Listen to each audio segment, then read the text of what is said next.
दोस्तों नमस्ते, जय माता दी। मैं अपने चैनल सोना मोदी लोकगीत नेहादी लोकगीत दोनों पे आप लोग का स्वागत करती हूँ। एक छोटा सा बहुत प्यारा नाटक गीत लेके आई हूँ आप सबके लिए। आप लोग सुनिएगा, फुल वॉच करिएगा। कमेंट बॉक्स में ज़रूर बताइएगा कि हमारा नाटक गीत आप सबको कैसा लगा। तो जैसा लगा कमेंट बॉक्स में ज़रूर बताइएगा। तो चलिए मैं सुनाती हूँ, आप लोग सुनिए और एक प्यारा सा कमेंट करके ज़रूर बताइएगा।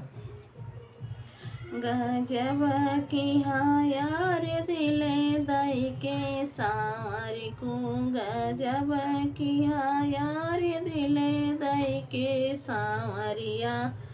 नालाया लड्डू हो नालाया पेड़ा, नालाया लड्डू हो नालाया पेड़ा। बाजार पर यार तोरी ताजी जलेबिया, बाजार पर यार तोरी ताजी जलेबिया। गजब किया यार दिले दई के सांवरिया, गजब किया यार दिले दई के सांवरिया। नालाया हरवा हो नालाया झुमका, नालाया हरवा हो नालाया झुमका। बाजार पर यार तोरी लाई नथुनिया, बाजार पर यार तोरी लाई नथुनिया।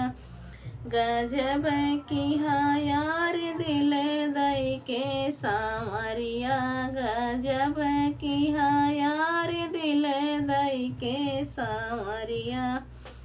नालाया लहंगा हो नालाया चलिया, नालाया लहंगा हो नालाया चलिया। बाजार पर यार तोरी चटकी चुनरिया, बाजार पर यार तोरी चटकी चुनरिया।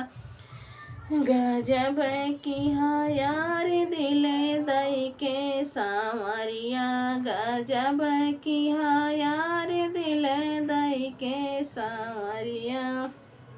नालाया कंगना हो लालाया चूड़िया, नालाया कंगना हो नालाया चूड़िया। बाजार पर यार तोहरी लाई मेहंदिया, बाजार पर यार तोहरी लाई मेहंदिया।